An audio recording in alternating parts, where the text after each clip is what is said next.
We may have seen the last of De'Anthony Melton in a Golden State Warriors jersey, definitely for this year as he is out for the season, but depth is not really a weakness of this year's team. What is a weakness? We got Evan Giddings from 95.7 The Game on the show today to break it down.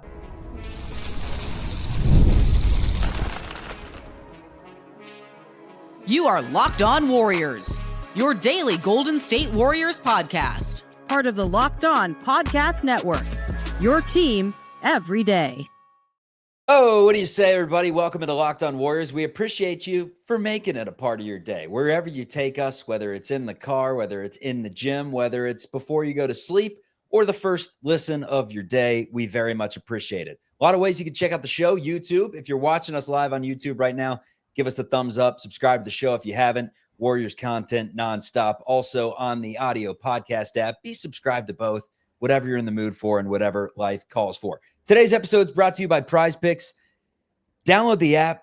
Use code LOCKEDONNBA. Win $50 instantly when you play your first $5 lineup. Prize Picks, run your game. Also, Locked On Warriors has a newsletter. Visit LockedOnDaily.com to have that free newsletter delivered to your inbox every single day. Part of the Locked On Podcast Network, where we talk about your teams every day. Evan Giddings is talking about your teams every single day in the Bay Area. Works for 95.7 The Game. We did many shows together over the years there. He was typically in the driver's seat, giving me the chance to give the takes. Today, I'm going to give it to him. We've been hearing the same voices for the last month or two on the show, so we're bringing in a different voice to hear what Giddings has to say about this year's Warriors team. First topic up will be the major injury, the first of the season. It's De'Anthony Melton. What does that mean to the Warriors? Did the Dubs not win the game? I mean, I'm doing a post-game show yesterday, getting excited, and it's all doom and gloom because Moses Moody and Jonathan Kuminga aren't playing. We're going to debate that a little bit with a different spin and a sophomore slump for Brandon Podziemski. Should we be worried or should we just be patient? But let's start with De'Anthony Melton going down, a season-ending ACL injury. He will be a free agent, meaning he could no longer be a Warrior. We may have seen the last of him, and he was one of 5 Warriors to average in double figures. He was picking it up offensively. He was knocking down threes for the most part. He was excellent defensively. What did the Warriors just lose? How big a deal is it for their title chances? I don't know if on a day-to-day basis they lost, necessarily a starter, because we've seen Lindy Waters subbed in, Moses Moody's played at the 2. They've had Kuminga and Wiggins, but I think they lost their closing shooting guard. And against good teams, De'Anthony Melton was supposed to be the player that was at the 2 alongside Steph for defensive purposes. He could shoot. You saw against the Dallas Mavericks last week, when that game flipped is when Curry and De'Anthony Melton came in that backcourt and allowed Draymond Green to do what he did at the center position. So De'Anthony Melton, I know that was only 6 games. I believe 2 of them starts. We didn't get to see really what De'Anthony Melton could bring to the table, but I do think it's a big loss for this basketball team that might not necessarily be felt against the Atlanta Hawks or the Trailblazers or the Jazz, or kind of the bottom feeders of the respective conferences. But against the big boys in crunch time, I do think De'Anthony Melton will be missed. And so it just sucks, because also I don't think the Warriors have really dealt with a season-ending injury to an impactful player outside of really the 2020 season. They've had a lot of fortunate health. Guys have missed time, but never season-ending injuries. So this does suck. It does, and you can look at it from a lot of different perspectives. One way is, all right, who do we have in the farm system, essentially, down in Santa Cruz that could step up? A name that I've heard is Kevin Knox. I think internally the Warriors probably in a better position just to roll with what they have, and that's one of the spins you can play on this, is it's just a time for players to step up. The time is now for guys like Moses Moody. The time is now for a player like Lindy Waters, whose best season was his rookie season, and now all of a sudden he's playing significant minutes. I want to start there. He all of a sudden has been one of Steve Kerr's favorite guys to play. I mean, he's averaging more minutes, I believe, in the last 5 games than Jonathan Kuminga, if I'm looking at this correctly. I mean, he's playing 30 minutes, 31 minutes, 29 minutes, 23 against the Hawks. He's been playing a lot of minutes when he's healthy. And the statistics don't really tell the entire story until you look at one thing, and that is Lindy Waters and all the games he's played in this season. I'm adding up the minutes. It's over 130 minutes. He has 1 turnover this entire season. He's someone that's, the stat sheet, aside from 21 against New Orleans, has been nothing sexy. Only 2 games in double figures, with a 10-point game against Atlanta being the other. But what he does is he doesn't make mistakes, man. And Steve Kerr loves those types of players. Yeah, Lindy Waters is a quality basketball player. I mean, that's basically his calling card. You're right. The turnover numbers prove that. He can swing the ball. He can knock down a shot. I think he's a career 38% three-point shooter, but he's been above 40% so far this season. Lindy Waters is a great plug-and-play guy, and I think that the Warriors found a gem, in the rough, a needle in a haystack, so to speak, this offseason. But where my concern is, when you ask Lindy Waters III to do more than he's capable of, which inevitably is going to happen as the season ensues. And I'm not talking about playing 35 minutes, but I'm talking about closing. I'm talking about matching up on number one offensive options at guard positions. De'Anthony Melton, for example, was a player that in the Mavericks game, while Wiggins was on Doncic, De'Anthony Melton was guarding Kyrie Irving. So Steph isn't at the age now where he can stay in front of some of those smaller, quicker guards like he used to. Lindy Waters III is going to have to be up to that challenge. And so I don't think I'm worried about what the Warriors will be able to keep as far as their shooting. I think he helps them offensively, but defensively, I wonder over the course of the season, for a player that is essentially his rookie season, he hasn't played a ton of basketball and he's finally getting a chance to get extended run. I also do wonder how he's going to respond to that moving forward. A defensive rating of 109 for Lindy Waters. So not the worst rating in the world whatsoever. Waters can D up. The question's going to be, can you hide the fact that he's not a big-time scorer looking to create his own shot? I mean, we just mentioned it 2 times in double figures in the 11 games that he's played. However, I don't think it's as big an issue if this Andrew Wiggins that we're getting is the Andrew Wiggins that we're going to see all year. I mean, he looks aggressive and assertive and peaceful, and he's attacking off ball screens. He's pulling up. Even when he's missing shots, he's looking for his shot. He looks like he's came to play this season, man. I know I had you on the show this offseason, along with many other people, myself included to a certain extent, that didn't really know what to expect from Andrew Wiggins.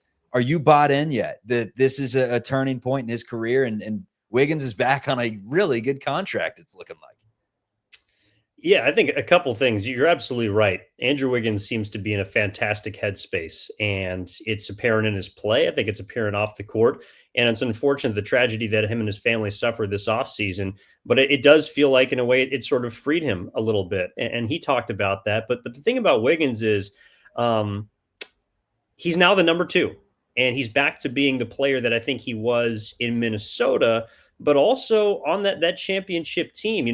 Removing Klay Thompson from the equation, number one, gives a lot more shots to other players, but it also removes the idea that on offense, you kind of have to be just a player around Curry and Klay. Andrew Wiggins is a guy that needs the ball. He needs his touches.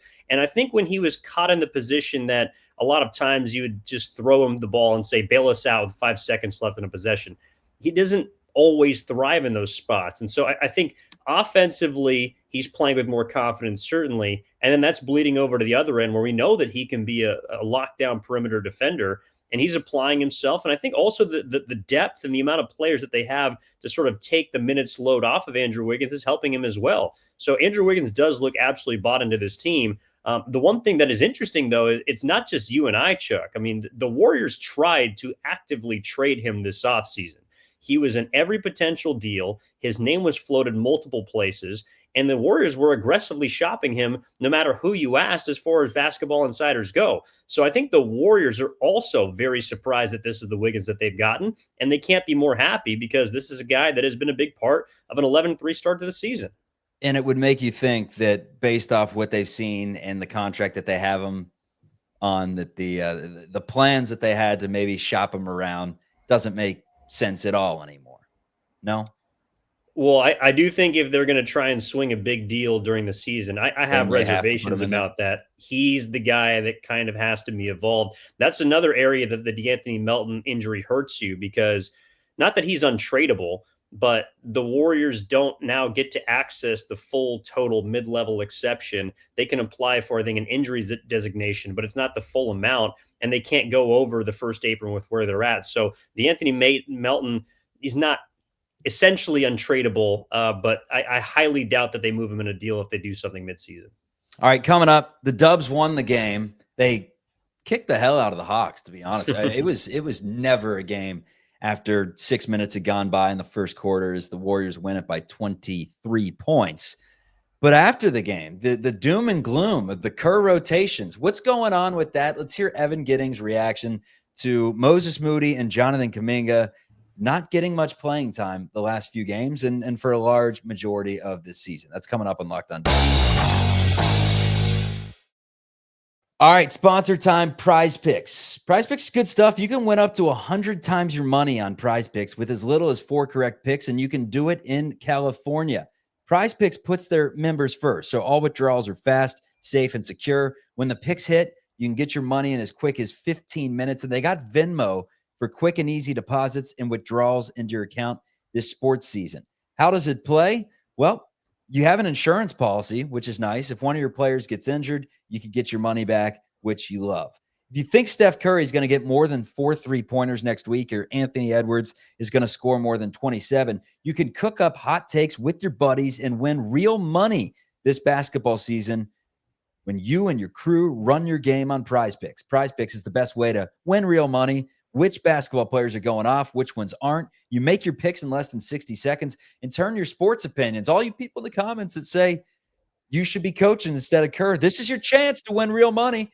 You can do it all season long, and you can do it on Prize Picks. It's also time to tell you about our sponsor, FanDuel. FanDuel is America's #1 sports book. Get ready to tackle the NFL action because right now new customers can bet $5 and you get $150 in bonus bets if you win. Forget just the NFL. You got NBA, you got cricket, you got badminton. You could probably bet on spike ball, anything. And it's all in one place. So when you get a hunch in the middle of the game, you can check out the latest stats. You can view the live play-by-play. You can do so much more on the same page where you place your bets. Visit FanDuel.com to join today. You'll get started with that $150, as I mentioned, in bonus bets if you win your first $5 bet on FanDuel.com. Never waste a hunch and make every moment more with FanDuel, an official sports betting partner of the NFL. Find this one interesting now. Jonathan Kuminga, his minutes are down to 22, which a lot of Warriors fans are not happy about. They don't think he's had the amount of playing time, or at least the rhythm during games to stay in there and work through some of his mistakes. Only played 15 minutes in the game against the Atlanta Hawks. Moses Moody as well. He's averaging just 16 minutes on the season. Those are two that a lot of fans have pointed out to and said they're not playing enough, whatever it may be. And I'm all open for the discussion. I just want to know who you're playing them over. Because Andrew Wiggins at 27 minutes a game, it's not like he's getting 35. I mean, Kerr is just seeing this thing minute by minute. He's got guys going 15, 16, Jackson Davis 17, 15 for Looney, 16 for Anderson, 11 for Payton. So I'll give you the floor here of what people really want to see. But it seems to me that everyone's playing. Whether Moody gets 3 or 4 more minutes, if you're winning by 23 points, I don't know why that is a talking point. But it's become a very contentious talking point. The Moody and the Kuminga stands that have turned some of these postgame shows into that debate, talking about how the Warriors are throttling almost everyone. Yeah, and we've dealt with some of that on our 95.7 The Game postgame shows as well. And it's never good enough, right? I mean, and I think what people really want are big games. Like they want Kuminga to score 20 or 25, and they want Moses Moody, pardon me, I almost pulled a Kendrick Perkins there, to knock down 5 threes. But if I was to ask you this, Chuck, just total minutes played, not averages, just total minutes on the season. They played 14 total games the Warriors have. Where do you think Jonathan Kuminga ranks among the 12 or 13-man rotation that Steve Kerr has been setting up? Wiggins, Draymond, Curry, maybe Melton before. I mean, I'd say he's below Pod. So I'd say 5th. You are correct. Top 5. Jonathan Kuminga is top 5 below Draymond Green, Buddy Hield, Andrew Wiggins, and Steph Curry. That sounds like a priority to me. Moses Moody, I'll just answer it for you. He's 8th with Brandon Podziemski and Trace Jackson Davis sandwiched between Kuminga and Moody. So those are 2 players that are in total minutes, again, over the course of this season, in the top 8 of Kerr's rotation. on a night-to-night basis, it might look sometimes like it did against the Hawks, where you're wondering, hey, in a blowout, why isn't Kuminga getting run? Well, because they're winning the game by 30 points and stuff is working. So I would ask fans to, over the course of a long period of time, look at how many minutes total these players are playing, and then reserve your judgment. Because if I just, again, broke it down like top 5 minutes played on this team, that's what Jonathan Kuminga is. Top 8 in this rotation, that's what Moses Moody is. I don't think people would be as frustrated as they were on Wednesday night watching the Atlanta Hawks. So to me, Jonathan Kuminga, he still has a lot of room to go. I think Moses Moody does as well, but it isn't as if the Warriors are just tossing them to the side on every single night. Yeah, and one of the arguments I've heard is why is Podziemski getting more minutes than a Kuminga, than a Moses Moody? It's positionally based. And you got to look at the fact that Pods, aside from, if you're talking Draymond bringing the ball up the floor, Pods is one of two, really the purest point guard on this team right now. He's had a nice assist to turnover ratio, nearing that 3 mark that I like to call the benchmark of being a dog distributor when you're, 3-1 assist to turnover. Lindy. Well, and you just lost another ball handler because yeah. Melton's done for the season. Yeah, I mean, your best guys in terms of protecting the basketball and also having assists, which is the Warriors' formula, right? It's right now making 3-pointers and it's having 30-plus assists. They have, 35 in the game against the Hawks. They have 20-something in the first half. Like, that's how you get it done. And the players that are moving the basketball per the deep dive, it's guys like Lindy Waters. It's guys like Kyle Anderson. It is Brandon Podziemski per the numbers. It's Wiggins. You look at the assist to turnover ratio and, take away Curry and Hield, the shooters, and pretty much all the guys that are getting the majority of the minutes in these games are the guys that have the higher assist to turnover ratios there. So, and the guys that are producing, I mean, I think people want Jonathan Kuminga to be a larger seeming priority for the Warriors than he appears to be, which is originally a starter, demoted. He's in a contract year. I think people love Jonathan Kuminga's upside and they want him to be given an opportunity to prove it. But again, with how many games that they've won, and I have some skepticism about how far this is going to be able to take them. But on a given night against a lot of these bad basketball teams, the Warriors are going to clean the clocks of a lot of these bottom feeders like they did against the Atlanta Hawks. So whether Jonathan Kuminga is a big part of that, whether he's not, I mean, I could point to the Houston Rockets game a couple weekends ago where Kuminga was the reason why they won the game in overtime, and all of a sudden people just expect him to turn into Kawhi Leonard every night. That's still not the case, but it doesn't mean he isn't a big part of this basketball team. Yeah, no doubt about it. When the conversation continues, it's the sophomore slump that we're experiencing right now from Brandon Podziemski. There was something I saw on the 95.7 The Game airwaves that I want to bring up. It was Bonte and it was Shasky. They had a take on this, or at least the caption said it. I couldn't get through the entire hour video. I'm sorry. I'm sorry, Evan. I'm a short form media guy, but we're going to discuss that. Yeah, we're going to discuss that. I always watch you. We're going to discuss that coming up on Locked On Warriors. First of all, we got to tell you about some underwear. Who doesn't love a nice pair of undies this holiday season? You open the stockings. Holy crap, it's a new pair of boxers. We love it. When I found out Skims was making underwear for men, I have to admit, I was pretty excited. My wife, Kylan, has been buying me Skims for years now, and she's a smart woman. Everyone that's watching this show knows that Kylan knows what she's talking about. She knows a quality pair of underwear. I will tell you what, all the fellow men out there that want a good pair of underwear, you got to go with Skims. Shop SKIMS Mens at skims.com. Let them know we sent you. And after you place your order, select podcast in the survey, select our show in the drop-down menu that follows. And if you're looking for the perfect gift for the whole family, Skims just launched their biggest holiday shop ever at skims.com. How about that? Always loved a good square cut, a nice boxer brief, but I'll tell you what, the stretch boxer briefs that they have give me all the movement. You can wear them at work. You can wear them at the gym. Nice athletic leisure. A little bit of comfort. The athletic leisure, and they look good. You can get them at skims.com.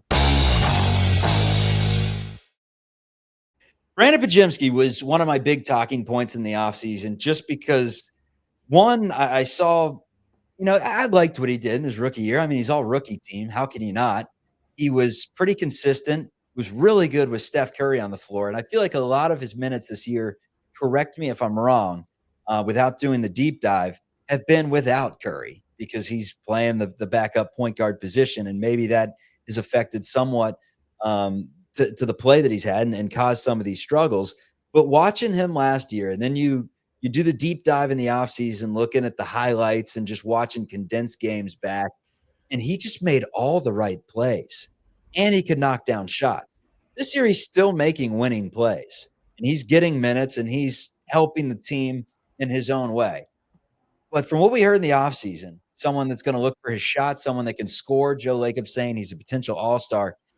It doesn't look like that right now. It looks like a solid role player at best. It's early. He's 21. He's not going to shoot 19% from three forever. I think he got that 19% up with a three-pointer against the Hawks. Yeah. It's low. Let's just put it that way. It's not above 23%. I saw on 95.7 The Game today on a YouTube clip, the caption was, "The media is to blame for Brandon Podziemski's struggles." And I thought about that. I said, because I'm the media, kind of. I'm sitting and chilling. I was once the media, and I had a lot to say about Brandon Podziemski having a great offseason. But the deep dive it was all internal. I mean, it was Lacob saying it. It was Draymond Green saying it. Hell, it was Podziemski saying it. It was, basically him being coined as the heir to Clay, the guy that was going to come in and be your starting shooting guard. So I don't know how I react to that comment. And do you agree with what was put out there? Yeah, so that stemmed from something that Draymond Green said after the Hawks game, and he literally pointed at the media and said, "This is y'all's fault." And what he was referring to is Podziemski pressing. I mean, that's what he's doing. He's pressing. And it's clear to see Podziemski's not a 20% three-point shooter. He's not the second worst shooter on the basketball team. He's not a 60% free throw shooter, although he actually didn't shoot it that well from the stripe last season. But yeah, he's clearly pressing, especially offensively, because I think this offseason he expected to take a step. There was a Slater piece this offseason about how Podziemski wanted to take 8 to 10 threes a game and about how he's going to be empowered offensively. And it was almost as if he saw Clay leave and felt like, all right, I got to be Clay. No, you just have to be Brandon Podziemski, who's a player that was the actual leader in plus minus for the Warriors all of last season, despite not even being on the roster essentially to begin the year. So Podziemski, where he helps this team is, you're right, Chuck, making winning plays, making the right passes, stepping in cutting lanes, drawing charges in which he led the NBA last season. Those are the things that Podziemski can do, and offensively, the game comes to him. So as a backup point guard, I don't think the Warriors need him to do more than what he did last season, but he expects to take the sophomore leap. And so far, it's resulted in the sophomore slump. So when Draymond Green said it's y'all's fault, how I interpreted that was he's telling the media, you, I, or whoever else will listen, that you have put the level of expectation on a kid that does not deserve it. Not that he's not a good player, but you're expecting him to be an all-star and an all-NBA player in year two, and that's just not his game right now. And Brandon Podziemski has kind of fed into that a little bit, and maybe as a result he's got sweaty palms and he's thinking about it too much. So that's what I took away from the "it's your fault" comment. I would love to see him be a little more aggressive, to be honest with you, when he penetrates and has that opportunity to, even if there's a body around him, 8-10 feet, I don't see why he can't knock down that shot. And so many times he's always looking pass first. And I get it, that's what sparks this offense. This is a team that thrives off movement. This is a team that thrives off the extra pass. But sometimes, especially when you're turning the ball over at a clip like the Warriors have been at times this season, if you have a good shot, let it go. I mean, maybe that's not the case when you're shooting 38%, but I do think if he's a shooter, like we thought he was, what is the old saying about shooters? Shooters shoot. They don't pass up shots. So I'm wondering if this is just a transition here, because I've always compared him to, and he kind of did it himself, saying his favorite player was Manu Ginobili. That's whose tape he studied. So I kind of called him, a mini Manu. And maybe that is the media's fault for comparing him to a Hall of Famer and someone that's like 6'8" and could get up. I mean, Manu just had a different level of athleticism than Pods, but I called him that because of the way that he was surgical, the way that he could affect the basketball game without the ball in his hands, making smart plays. I mean, you see it with him taking charges. You see it with his on-ball defense. He's a competitor, goes in there with the trees and gets rebounds, makes the right play. is always finding the open man. So that sort of thing is why I made that comparison. And I'm wondering if it's time to just call Brandon Podziemski who he is, and that is not a scorer. Like, is that fair at this point to say, even, I mean, maybe Draymond's right and he's only 21, give him time. He could figure it out and be someone that scores. But I mean, 10, 8, and 7 ain't the worst thing in the world if that's the numbers he's getting down the road. But I just thought there was this notion that he was going to be someone that could bust out and give you 15 a night. We saw it early. I think he had 19 against the Jazz, 15 the next game, 13 against the Pelicans. So it was scoring despite not shooting well at the beginning of the season. But whatever's taken place the last month or so, he's not really aggressive, not really looking for a shot. Still a good player, still affecting the game, still deserving these minutes. But maybe it's time to just call Podziemski who he is. I don't think it's the sexiest thing, but what the Warriors need the most from Podziemski is for when Steph is off the floor to not lose those minutes. The non-Steph minutes have always been something of a topic and a conversation. And now that Curry is age 36, going on 37 in the end of coming up in the new year, the Warriors are going to suppress his minutes as much as they ever have. And that means there's more minutes for someone like Podziemski, but it also means there's more minutes in which the Warriors are vulnerable. And so far they're 11-3. They've been able to kind of stabilize those non-Steph minutes with a bevy of players. But without Melton now, Podziemski is the other primary ball handler for this team, not named Draymond Green. So where they need him the most is to make plays for others, on occasion score, give you sound defense, and do the little things. I think that's where he thrives. You know, he's not going to jump out of the gym like Kuminga. He's not going to shoot the ball like Buddy Hield or Steph Curry. He's not going to be the versatile defender like Draymond Green. But he can do some of the little things that not other players do. And I think those heady winning plays are the reason why it shows up in the plus-minus column. So they need him the most right now on the bench in the non-Steph minutes. And I think there's only regression to the mean coming in the positive fashion for Podziemski. Yeah, and I think there are correlations between Lindy Waters and Podziemski somewhat in the way that you can put them out there and you know that for the most part they're not making a ton of mistakes. Now, I've seen it all from everyone. I've seen people in the comments say his on-ball defense is not good. He's a traffic cone on defense, whatever it may be. Everyone has a different opinion. But from the games I'm watching, it looks like he's always serviceable out there and can hold his own. Am I wrong saying that? No, I mean, he's a fine defender. I think he's a heady defender. He's a better help defender than he is on ball. And then offensively, I think that's probably where people have been most frustrated with him because he is playing more minutes than a Kuminga or a Moody or maybe even a Trace Jackson Davis. And that's positional. But I think also people have wondered why when Podziemski doesn't have good games or has extended stretches in which he doesn't play well, why he seems to get a longer leash than those players that I just talked about. And the reason is need, it's fit. But also Podziemski can play with anybody. I think that's the most underrated part of his game. And I know it's not a skill, it's not shooting, it's not rebounding, it's not assists. But Podziemski can literally play with anybody. If you look at any combination that he has played with over the first year plus in the NBA, he is not a negative with them. And that's from a guy who is the best three-point shooter in the world, all the way down to a backup center who doesn't see much tick. It's funny because to kind of translate this to the radio world, Tom Tolbert, obviously long time at KNBR, you can hear him on the airways at 95.7. That's what people said about him. They said what makes him so great is he pairs with anyone. You could put him on the radio with literally any human on planet Earth, and it's going to be solid radio. And so I guess Brandon Podziemski, the Tom Tolbert of Warriors basketball. Well, I don't know if he'll play for 28 years, but hopefully he'll be around for a while. Yeah, good stuff there. Evan, a little self-promotion. He's the new voice of the home games for the St. Mary's Gales basketball team. So if you're, a fan of heading out to some games from Moraga, definitely dap him up. Good dude, a partner of mine at 95.7 The Game. I got one question for you. It's kind of the big point that you sent me, and we buried it all the way to the bottom for the faithful. This is why you stick around on Locked On Warriors till the very end, because sometimes you get an old Uncle Charlie. You get a curveball. What's the Warriors' weakness, man? Top 5 in defense, top 5 in offense. Like, what is going to be their Achilles heel? They already faced the injury. Now, it's not the most devastating. It's, quite frankly, the position that they could probably afford the most. But what could hurt this team if things go awry? Well, what I think can hurt this team right now, and not a lot of teams have it, but it is length, sizable, and versatile defenders. You've seen it against the Clippers. You've seen it against the Cleveland Cavaliers.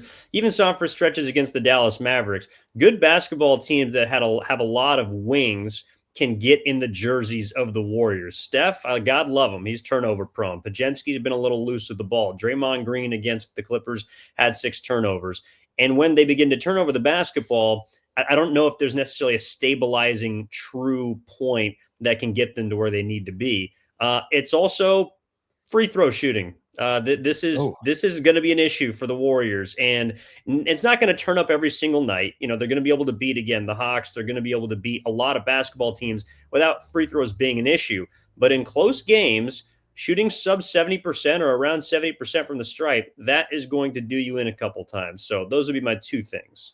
All right, Evan Giddings, you can catch him on the airwaves at 95.7 The Game, also doing the St. Mary's men's basketball team as they look to get back to the NCAA tournament. Always appreciate you for your time, man, and you're welcome to pop on here anytime you want. It's been a minute, man. Last time we were talking, I think the marketing rumors were going on, so good to have you back on.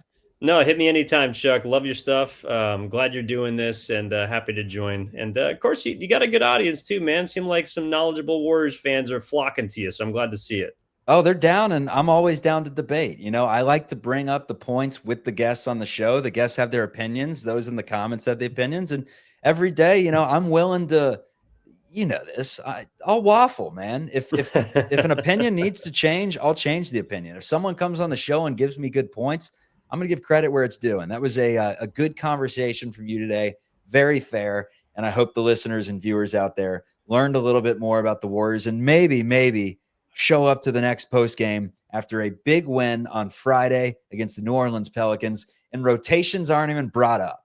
We just talk about what went well. Evan Giddings from 95.7 The Game. This is Locked On Warriors, free and available wherever you get your podcasts. Peace.